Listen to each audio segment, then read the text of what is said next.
The Tears of God. A novel by Dr. A. Ahmed.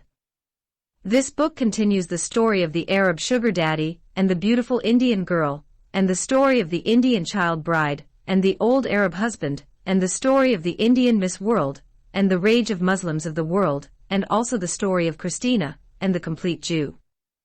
They have been written in English and translated into Arabic by the author Dr. Ahmed. This tale resonates with genuine love, strong resilience, and steadfast courage. I invite you to accompany me as I narrate the adventures of the extremely beautiful Indian girl, Aphrodite Khan, and her handsome American lover, Michael Lewinsky, in the Muslim world. Before we dive in the tapestry of the story, I would like to remind the reader this novel is narrated in 6 books. Book 1, The Arab Sugar Daddy and the Beautiful Indian Girl.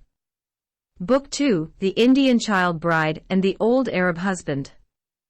Book 3, The Indian Miss World and the Rage of Muslims of the World. Book 4, Christina and the Complete Jew. Book 5, The Tears of God, Jews, Blacks, and Muslim Women. And Book 6, The Hidden Life of the Prophet Muhammad.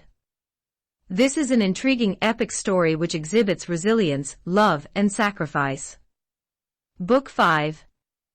Researching the social life of the Muslim woman in the Islamic world. Copyrights. All rights are reserved.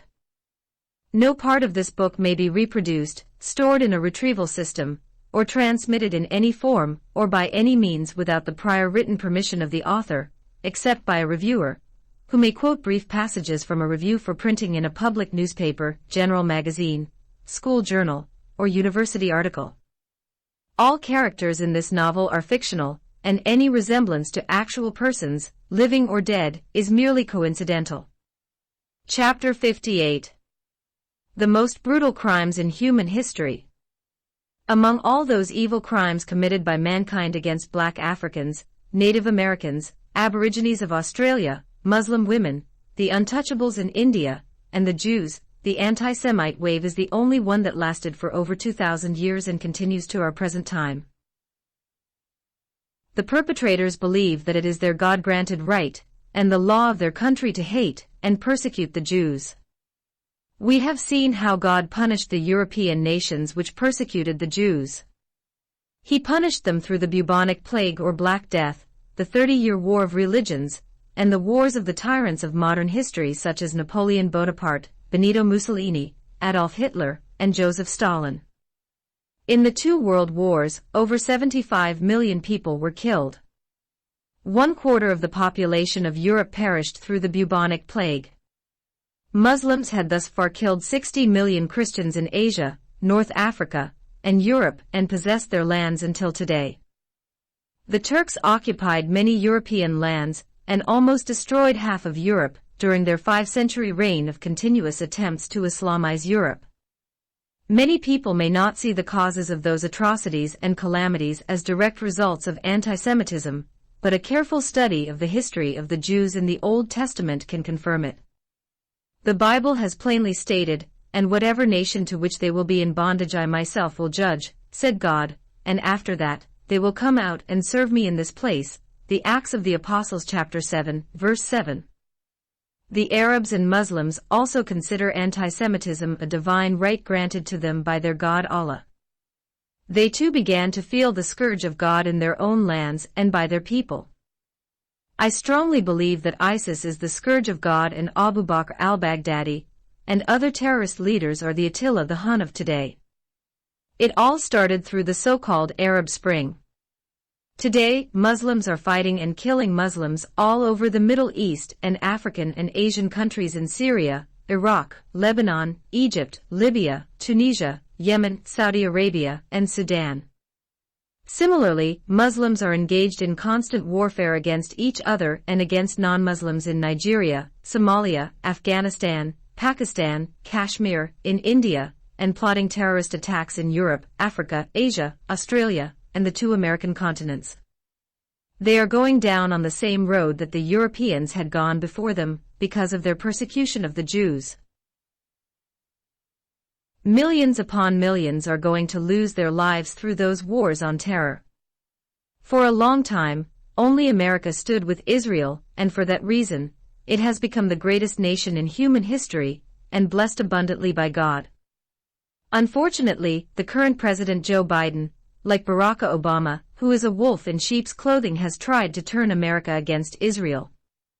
His foreign policy and attitudes toward Israel are creating a nuclear-capable Iran. But after a few years in office by a Muslim sympathizer, God is not going to forget what America had done for Israel. God bless America, bless Israel, and punish their enemies. Amen. Under the current American administration, anti-Semitism is practiced openly in American colleges but cloaked as anti-Zionism. Anti-Semitism is illegal but anti-Zionism is allowed. What kind of hypocrisy gives rise to this double standard? Here is a quote from a documentary video posted on YouTube under the title, "The New Face of Anti-Semitism on Campus." Israel is under assault in North American college campuses today like never before. Anti-Israel activities to alienate, demonize, and delegitimize Israel are increasingly crossing the line into anti-Semitism, in the form of hate speech, harassment, and intimidation. Canada supports Israel but pro-Hamas rallies in Toronto, Calgary, and other cities are tolerated where Arab Canadians openly spew their hatred toward Israel and the Jews.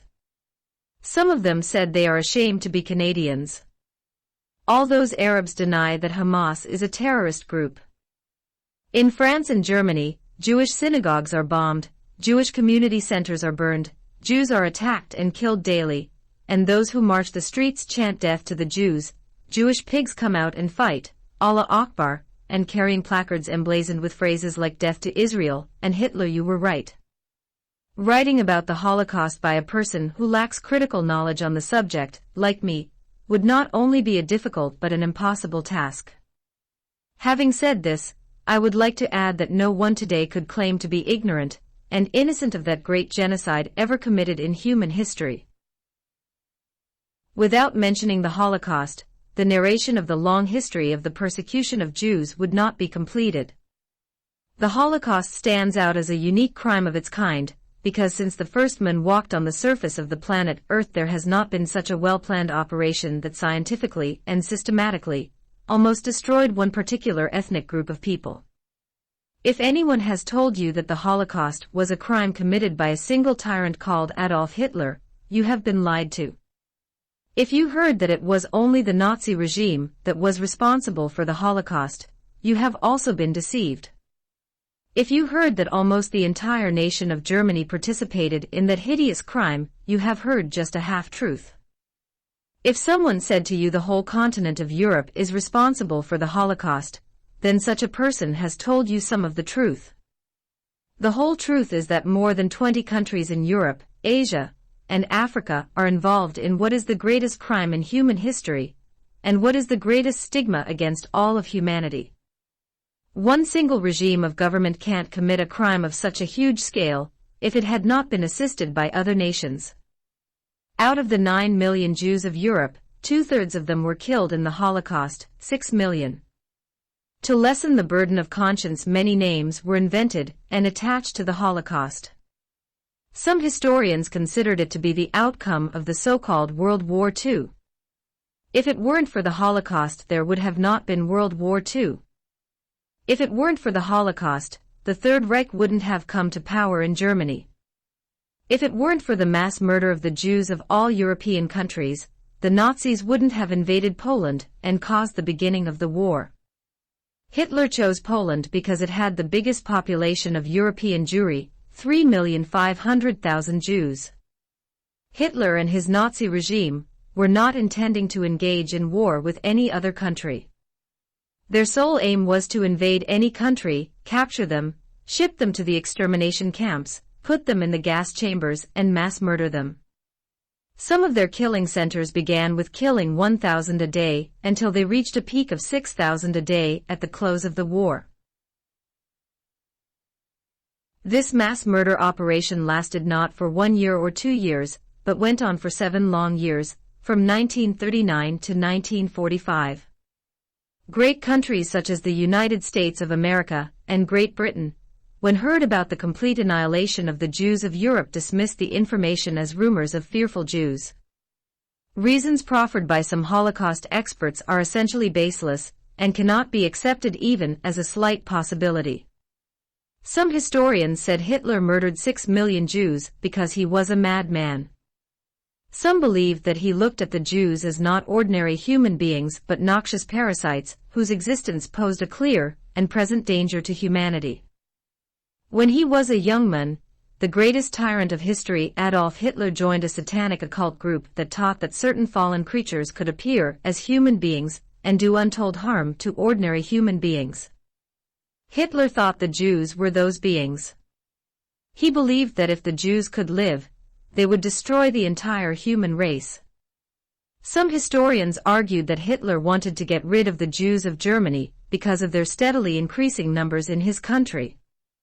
This reason is the farthest one from the truth, because at that time, there were around 500,000 Jews in Germany, while there were 3,500,000 Jews in Poland. As we mentioned, to reach a target-rich environment, Hitler invaded Poland, which set off the Second World War. There were more Jews in Ukraine than in Germany. There are 101 more reasons that have been given to account for that greatest crime in human history, but none of them is convincing or even remotely close to logic. To fathom the real reason, one must be a believer in the God of the Jews and read their Bible. The same fallen being who tried to destroy the Jews through the Pharaoh of Egypt, Haman of Persia, Antiochus Epiphanes of Greece, Titus and Hadrian of the Roman Empire, the Spanish Inquisition, the Crusades of the Roman Catholic Church, and the Prophet of Islam Muhammad and his Mujahideen invaders and their succeeding caliphates, sultanates, and terrorist groups. It was the very demonic evil being who possessed Hitler and his collaborators and inspired them to kill the chosen people of God. Each time, the Jews were rescued by God and emerged victorious while their persecutors were defeated and forced to retreat in perpetual shame. God has promised Abraham that he will bless those who bless him and curse those who curse him, in Genesis chapter 12, verse 3. God's gifts and calling are irrevocable, Romans chapter 11, verses 28 to 29. When the Pharaoh of Egypt attempted to destroy the Jews, God destroyed his army, and the Jews celebrated the feast of Passover. When Haman of Persia tried to wipe them out of existence, they emerged victorious, forever marking that day in history as the feast of their Purim, and with the Greek tyrant leader, Antiochus Epiphanes, they are celebrating the feast of Hanukkah. Hitler and his satanic Nazi regime suffered the same fate, and in the same stroke, the Jews returned to their homeland, ending their wandering and suffering from their arrival at their promised land, the land of their fathers, Abraham, Isaac, Jacob, Judah, Moses, Aaron, Joshua, David, and Solomon, their everlasting inheritance. While he was in prison in 1923, Adolf Hitler wrote in his infamous book, Mein Kampf, the personification of the devil as the symbol of all evil assumes the living shape of the Jew, Adolf Hitler. And so, he the Jew advances on his fatal road until another force comes forth to oppose him, and in a mighty struggle hurls the heaven-stormer back to Lucifer. Germany is today the next great war aim of Bolshevism. It requires all the force of a young missionary idea to raise our people up again, to free them from the snares of this international serpent. Adolf Hitler, Mein Kampf. He continues to write, hence today I believe that I am acting in accordance with the will of the Almighty Creator. By defending myself against the Jew, I am fighting for the work of the Lord. Adolf Hitler, Mein Kampf. Hitler authored his book when he was in prison, and published it in 1925. When he came to power, he attempted to destroy an entire human race, the Jews. He was influenced by a 2,000-year-old affliction, anti-Semitism. It was like a snowball that kept rolling for centuries until it reached its apex in Nazi Germany's Holocaust, which led to the mass murder, or genocide of 6 million Jews, of whom 1.5 million were children and 2 million Jewish women. A network of over 40,000 facilities in Germany and German-occupied territory were used to concentrate, hold, and kill the Jews. Hitler thought that he was acting according to the will of God, but only Satan could have inspired such wickedness against innocent people. The Jews did nothing to deserve their mass extermination at the hand of the Nazis. Today, the new Nazis are the Iranian leaders who have vowed to wipe Israel off the world's map. It is hard to imagine what the Jews have done to deserve this wrath. This charter is also found in the second article of the Palestinian Hamas Constitution, albeit with a slight difference. They want to, instead, drive all the Jews into the Mediterranean Sea. Their false prophet Muhammad promised them that the last hour would not come until Muslims will kill all the Jews of the world. In 1939, Germany began its invasion of Poland, Belgium, Holland, and Luxembourg. Soon thereafter, copies of a secret order were sent to all German authorities wherever Jews were found. The Jews were to be forcibly displaced to big cities with railway stations. They were then stripped of their homes and properties. Jews were to be registered according to their ages. Those above 10 were ordered to wear the Star of David on their clothes. In 1941, all Jews were forced to live in ghettos. In addition to being provided with truly little food, they were strictly forbidden from seeking work or leaving the ghettos under any circumstances. Crime rates increased and the Jews became a permissible group of haunting and killing for the locals. These measures were to be executed in preparation for a final plan. Whatever the Germans had inflicted on them thus far was nothing new to the Jews. 19 centuries of persecution had prepared them well for this. Until this time, the Jews were unaware that the Germans were preparing them for mass murder and complete extermination of their race. Some historians argued that only Hitler and his close Nazi leaders were aware of the final verdict in their schemes, with the common German in complete ignorance. Yet other historians went to the extent of denying even until this time that Hitler's closest generals had full operational knowledge of his plan to systematically destroy the entire Jewish race. The Holocaust is the systematic, bureaucratic, state-sponsored persecution and murder of 6 million Jews by the Nazi regime and its collaborators. Holocaust is a word of Greek origin meaning sacrifice by fire, in which the entire animal is burned. The Nazis kept their plan hidden from the Jews for a long time. The first groups of Jews were told that they were going to be transferred from their ghettos to new settlements in the east. Other groups were shipped in crowded trains and taken to the places that were prepared for their execution. The first Jew to suspect the intention of the Germans was an 18-year-old boy. He informed his Jewish friends that a huge system of mass murder was set up for us everywhere, and there was no escape out of it. When questioned by his friends and some Jewish leaders, he could not prove his allegations. Some Jews began to harbor doubts when they realized that none of those who were taken away had returned to tell others about the new settlements. After a year, some of the leaders somehow learned about the evil plot against the Jews. They did not know what to do. Should they inform other Jews? Should they ask them to run away? Should they pick arms and fight? They understood that every and any action on their part would only speed their destruction. The leaders found themselves in a helpless and hopeless situation. They discovered that the Jews are held captive and hostage by the Nazis. They have been placed in reservations or concentration camps. Then the Jewish leaders began to meet in secret and try to find out how to stop such evil schemes. They decided to delay or slow down the deportation of the Jews to the centers of killing them. They even prepared to bargain with the German officials who were responsible for the deportation. Some leaders suggested paying the Germans whatever amount of money they could afford to convince them to slow or stop the orders to transfer the Jews to the killing centers. The leaders tried to buy time, hoping that the war would end by defeating Germany. Some leaders proposed to be given the right to choose who would be sent to the killing centers.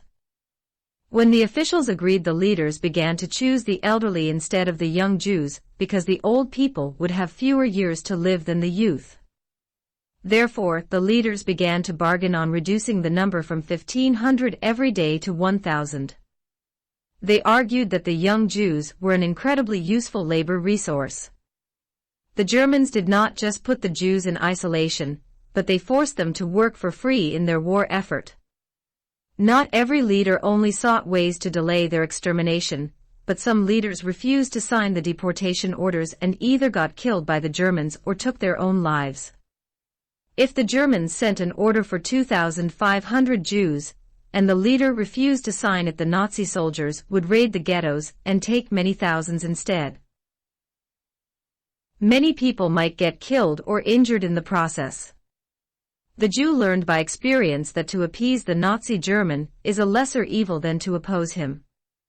When it became undeniably clear that the Germans had decided to annihilate all the Jews, the Jewish youth resorted to direct confrontation and took up arms. They knew that they were under siege with no avenue of escape. Unfortunately, the youth resistance did not last for long before the powerful Nazi regime rooted them out. The Nazi battle-trained soldiers were able to destroy the few pockets of untrained and insufficiently armed Jewish youth resistance. Consequently, the Jews were left alone to face their looming annihilation by the most powerful army in the world at that time. The Roman Catholic Church was aware of German hostility and the systematic eradication of the entire Jewish race, but turned a blind eye.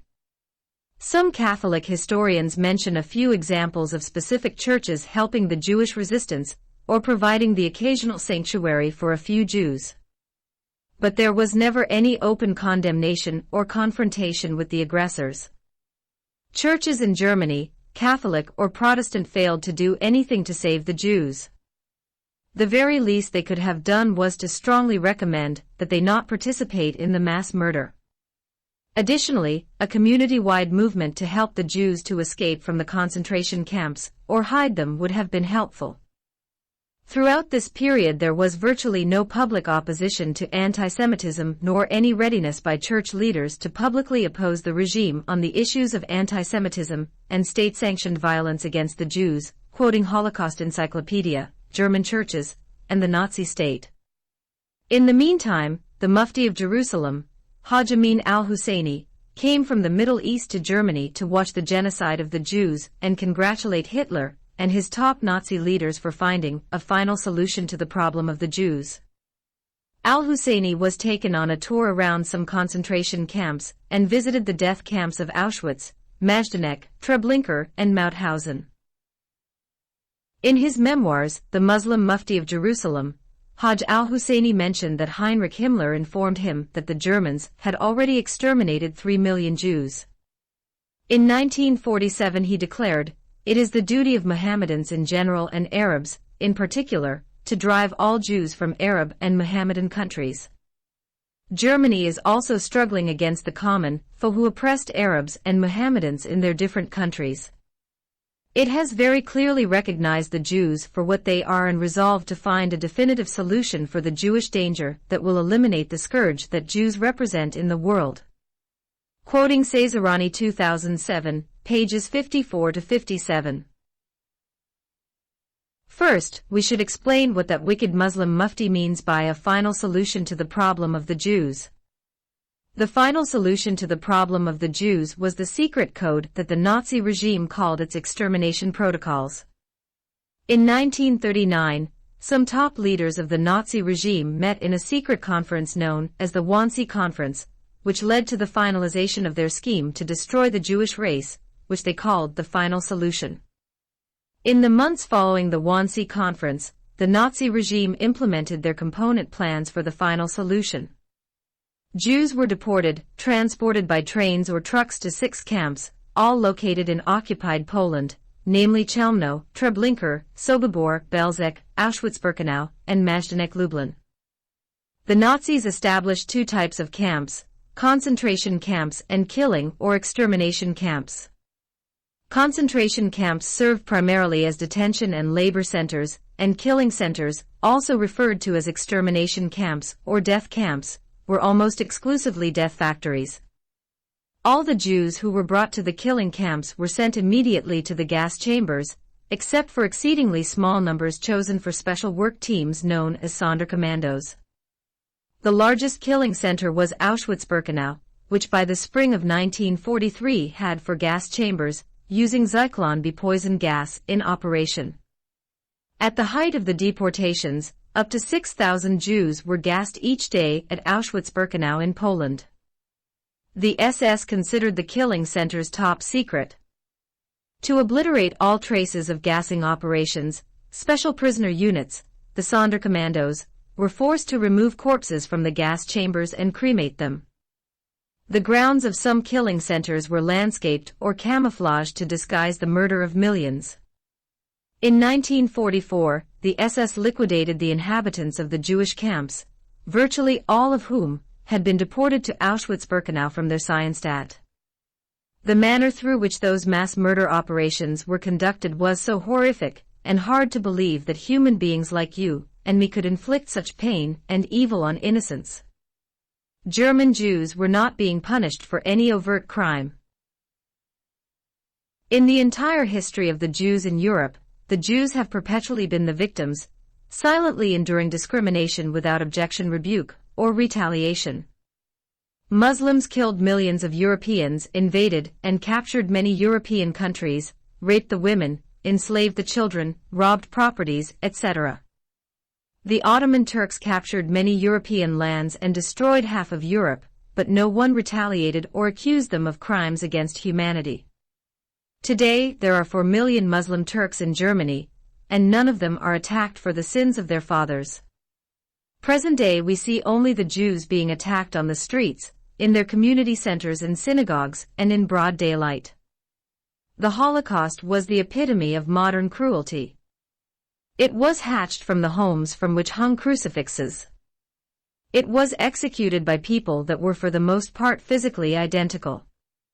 It is extremely hard to imagine a human with a conscience and empathy, willing to look into the eyes of an innocent child, a frightened Jewish woman, and a wizened old Jewish couple, and still proceed to load them in a gas chamber, day after day.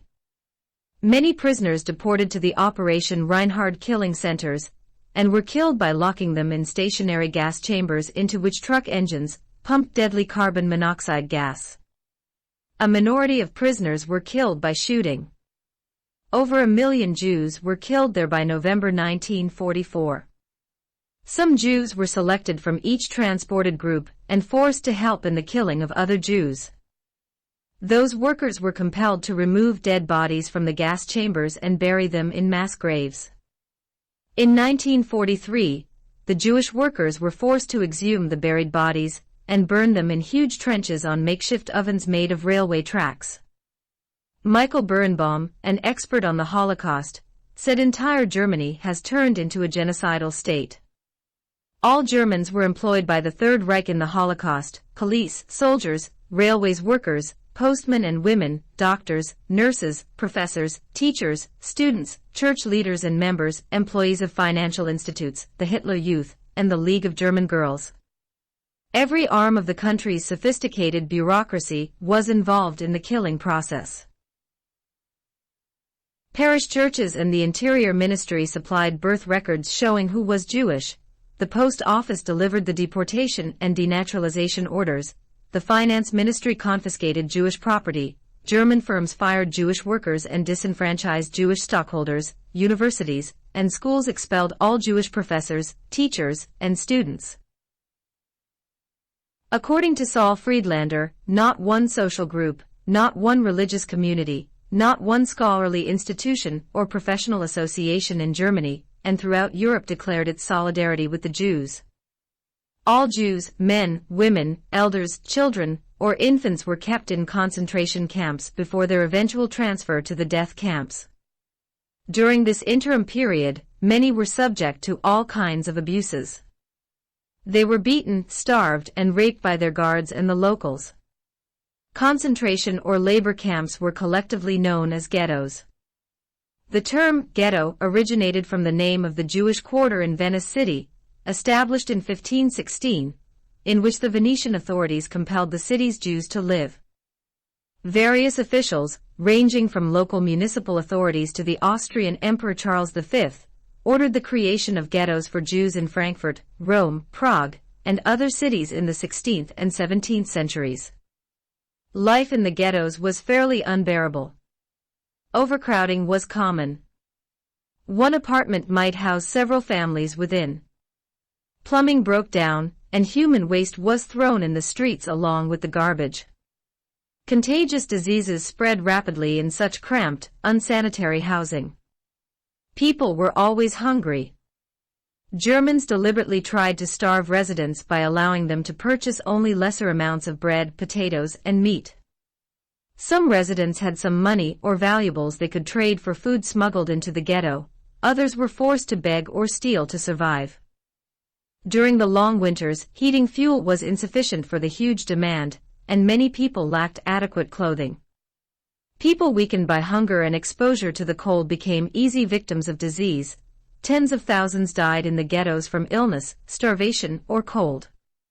Some individuals killed themselves to escape their hopeless lives. Before the final solution for the Jews' mass murder operations officially began in 1941, the Germans kept their victims in the ghettos. Typical Jew fatalities were due to shooting, starvation, and disease. Deportations from the Lodz ghetto to the Chelmno killing center began in 1941. German police will carry out roundups in the ghetto. Hundreds of Jews, mainly children, the elderly, and the sick, are killed on the spot during the deportations. Most of the deportees were immediately murdered in large groups by poisonous gas. The Nazis changed to gassing as their preferred method of mass murder because they saw it as cleaner and more efficient than shooting. Gassing also spared the killers the emotional stress many mobile killing squad members had felt shooting people face to face. When the Jews of Germany were wiped out and their ghettos were fully cleansed, the Nazis turned their attention to Jews of other countries.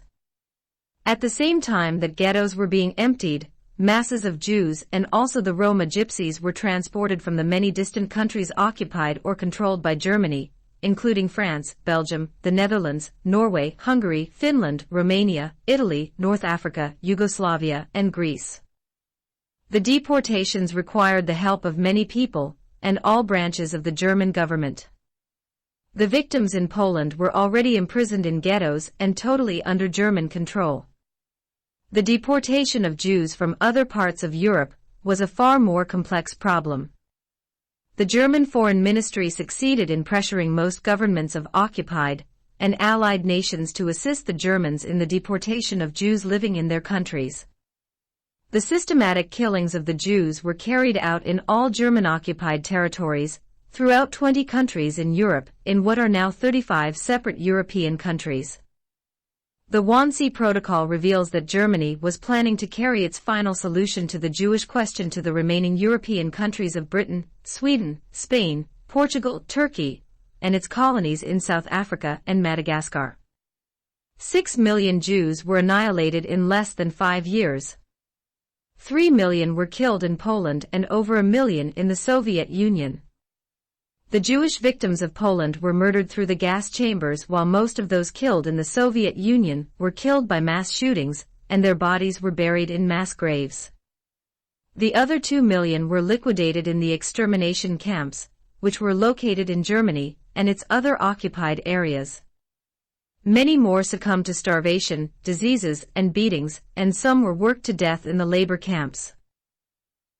Any person with 3 or 4 Jewish grandparents was considered a Jew and killed. Even Jews converted to Christianity, or their parents or grandparents were counted Jews and sent to the killing centers and exterminated. Only those whose grandparents converted to Christianity before January 18, 1871, or 70 years ago were exempted. Before we continue narrating this great crime in human history, let us stop and ask ourselves, after all those horrific mass murders or genocides of innocent people who neither committed any crimes against any group of people nor started World War II, why the entire world remained silent? Why did the Allied forces believe that those reports were just rumors created by the wild imagination of frightened Jews? America and Britain refused to come in the open and declare those reports until they were compelled to do so. Someone disguised himself as a German guard entered one of those killing centers and witnessed the horrific mass murder of Jewish children, women, and men. When he came out, he challenged the two great countries that if they do not act, he is going to go with his first-hand reports to the media. Before he could go in public and publish his findings, America and Britain published a joint report and confirmed the systematic mass murder of the entire Jews of Europe. On December 17, 1942, the leaders of the United States, Great Britain, and the Soviet Union issued the first joint declaration officially noting the mass murder of European Jews and resolving to prosecute those responsible for crimes against civilian populations. Although the Holocaust became officially known the world over, the cowardly Nazis and their collaborators continued their atrocities against the innocent non-combatants. German forces occupied Hungary on March 19, 1944. In April 1944, all Jews except those in Budapest were ordered into ghettos. Systematic deportations from the ghettos in Hungary to Auschwitz-Birkenau began the following month in May of 1944. In less than 3 months, nearly 440,000 Jews are deported from Hungary in more than 145 trains. The overwhelming majority are killed upon arrival in Auschwitz. By May of 1945, the Germans and their collaborators had murdered 6 million European Jews as part of a systematic plan of genocide, the Holocaust. When Allied troops entered the concentration camps, they discovered piles of corpses, bones, and human ashes, testimony to Nazi mass murder. Soldiers also found thousands of survivors, Jews and non-Jews, suffering from starvation and disease. For survivors, the prospect of rebuilding their lives was daunting. With few possibilities for emigration, tens of thousands of homeless Holocaust survivors were housed in displaced person camps. In the following years, many international and domestic courts conducted trials of accused war criminals. As we stated earlier, a single country, Germany alone, can't commit a total mass murder on such a large scale if other countries did not help it. Almost the entire continent of Europe participated in that greatest crime in human history. In Hungary, Slovakia, Croatia, Bulgaria, and Vichy France, police, military, and gendarmerie officials were vital to implementing the German-initiated policy of deporting Jews resident in territories under their influence or control to the killing centers in the east. The Ustaša government of Croatia built its concentration camps. By the end of 1942, the Croat authorities had killed more than two-thirds of Croatia's Jews, around 25,000, many of them in the Jasenovac camp system. Romanian gendarmerie and military units directly murdered and deported Romanian and Ukrainian Jews in the re-annexed provinces of Bukovina and Bessarabia, as well as in Romanian-administered Transnistria in Ukraine. Many people in German-occupied countries and regions collaborated with the German occupation authorities. Estonian, Latvian, Lithuanian, Ukrainian, and ethnic German collaborators played a significant role in killing Jews throughout Eastern and Southeastern Europe. Many served as perimeter guards in killing centers and were involved in the murder by poison gas of hundreds of thousands of Jews. Lithuanians, Latvians, Estonians, Belarusians, and Ukrainians jointly formed killing groups which the German SS and police then reorganized. From the beginning, members of these partisan or self-defense groups killed hundreds of Jews as well as real and perceived communists. The German reorganized units became ruthless and reliable police auxiliaries that assisted the German authorities, civilians, military, SS, and German police, in the massacre of hundreds of thousands of Jews. The German authorities required the assistance of the Axis nations and of indigenous collaborators in the regions they occupied to implement the final solution of the problem of the Jews. Axis governments, police, and military authorities aided in the roundup and deportation of Jews to killing centers, actively participated in the murder of Jews, and in several cases committed atrocities against their Jewish fellow citizens within their national borders. Between 1933 and 1945, Nazi Germany established about 20,000 camps to imprison its many millions of victims, labor camps, prisoner of war camps, transit camps, and camps that served as killing centers, often called extermination camps or death camps. The commandant of the Auschwitz death camp, Rudolf Haas, testified during his trial how death by the gas chamber was conducted. According to him, Bunker 1 held 800 people, and Bunker 2 held 1,200. Once the chamber was full, the doors were screwed shut and solid pellets of Zyklon B were dropped into the chambers through vents in the sidewalls, releasing toxic HCN, or hydrogen. Shouting and screaming of the victims could be heard through the opening, and it was clear that they fought for their lives. When they were removed, if the chamber had been very congested, as they often were, the victims were found half squatting, their skin colored pink with red and green spots, some foaming at the mouth or bleeding from the ears. The gas was then pumped out, the bodies were removed, which would take up to 4 hours, gold fillings in their teeth were extracted with pliers by dentist prisoners, and dead women's hair was cut. Improvement we made over the Treblinka death camp was that we built our gas chambers to accommodate 2,000 people at one time. Those Jews who were not murdered through the gas chambers at the death camps were killed by shooting or hand grenades at mass killing sites outside of towns. Before they were killed, they would be forced to dig their own graves. A truck driver who witnessed some of those mass killings by shooting described the scene as one after the other. They had to remove their luggage, then their coats, shoes, and outer garments, and also underwear. Once undressed, they were led into the ravine about 150 meters long and 30 meters wide, and a good 15 meters deep. When they reached the bottom of the ravine, they were seized by members of the Schutzpolizei and made to lie down on top of Jews who had already been shot. The corpses were literally in layers. A police marksman came along and shot each Jew in the neck with a submachine gun. I saw these marksmen stand on layers of corpses and shoot one after the other. The marksman would walk across the bodies of the executed Jews to the next Jew, who had meanwhile lain down and shot him. Without a shadow of a doubt, it became obvious that the murder of 6 million Jews was not done by the Nazi regime alone nor by the Germans only. Still, almost more than half of the population of the old continent were involved, and many directly and deliberately participated in that great genocide in human history. Those 6 million innocent Jews were not killed by some ancient Germanic tribe such as the Vandals, the Visigoths, the Ostrogoths, or the Vikings, or the Huns, or even by the Mongols or the Turks. They were not murdered by the jungle savages of Africa nor the naked people living in the rainforests of the Amazon, or the Native Americans, or the Aborigines of Australia.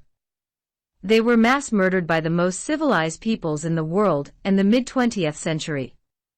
They were killed by intellectually and scientifically advanced people who produced some of the most outstanding thinkers of modernity, such as Kant, Hegel, Marx, Einstein, and Heidegger. As the Third Reich began to collapse, thousands of prisoners in German-occupied territories were sent on forced marches to the German interior to prevent the mass capture of prisoners by Allied forces. Surviving prisoners described these brutal ordeals as death marches, due to the high mortality rate and the ruthlessness with which the SS guards shot those unable to keep up. Due to both the forced marches and the collapse of supply shipments to the camps during the last winter of the war, the death count among prisoners from starvation, disease, and exposure increased dramatically. Historians estimate that nearly half of the more than 700,000 prisoners left in the concentration camp system in January 1945 had died by the end of May. Hundreds more died even after liberation because their bodies had sustained too much abuse to permit survival. In the last months of the war, the discovery of the horrors of the German camp system by Allied units brought the staggering scope of Nazi atrocities to the attention of the world. As Allied troops moved across Europe in a series of offensives against Nazi Germany, they began to encounter tens of thousands of concentration camp prisoners. Many of these prisoners had survived forced marches into the interior of Germany from camps in occupied Poland. These prisoners were suffering from starvation and disease. Colonel William W. Quinn of the U.S. 7th Army said of Dachau, a death camp liberated by the U.S. Army, "There are troops found sights, sounds, and stench horrible beyond belief, cruelty so enormous as to be incomprehensible to the normal mind." Some trials of war crimes and crimes against humanity were conducted by the victorious Allied countries, the USA, Britain, and the Soviet Union against some Nazi leaders. Unfortunately, many perpetrators of Nazi-era criminality have never been tried or punished. In many cases, German perpetrators of National Socialist crimes simply returned to their normal lives and professions in German society. The hunt for German and Axis war criminals still goes on today. The search for and prosecution of Holocaust criminals raises complex moral questions, as well as tangled problems of international law and authority. As they reach the end of their lives, the vast majority of Nazi offenders have escaped punishment. Neither the defeat of Germany nor the liberation of the Jews from the concentration camps ended the horror of the Holocaust. Many people in Europe continued to harbor anti-Semitic attitudes and were actively against Jewish settlements. Most Jewish survivors, who had survived concentration camps or had been in hiding, were unable or unwilling to return to Eastern Europe because of post-war anti-Semitism and the destruction of their communities during the Holocaust. Many of those did not return due to the fear for their lives. In Poland, for example, locals initiated several violent pogroms. Most of the people did not agree to the return of the Jews to their homes. Many countries in Europe and outside of Europe refused to accept the Jews as displaced immigrants of the war. Many Christians still believe in the old falsehood that Jews are Christ killers, that the Jews poisoned Christian wells, and that the Jews are guilty of the so-called libel blood, the accusation that the Jews kill Christian children and use their blood to bake their feast cakes. All those accusations are false and baseless. They are the products of the 2,000-year anti-Semitic attitudes. Such unjustifiable hatred towards the Jews influenced even non-Christian peoples such as Hindus and Muslims. The 21st century Hindu philosopher, Osho Rajneesh claimed that Jews are guilty people, and their guilt is very great because they crucified Jesus. Out of this guilt, they are always in search of their Adolf Hitler, someone who can kill them. He asserted that only when Jews reclaim Jesus, they will be healthy and whole, and then there will be no need for Adolf Hitler. Rajneesh was not one of those Arab, Muslim, and Iranian Holocaust deniers. He admitted the Holocaust and did not deny its staggering number. But he considered it a lesser evil than the poverty of the Hindus in India and the struggles of Indians for independence from the British. In criticizing historical teachers of pacifism, who have encouraged people to just accept the situation in which you are, Rajneesh has stated that living in poverty is far more dangerous, far more suffering than dying in a beautifully, scientifically managed gas chamber in Germany, and claimed that Hitler's violence was far more peaceful than, for example, the violence which erupted in India after independence from the British Crown. Hitler killed people in the most up-to-date gas chambers, where you don't take much time.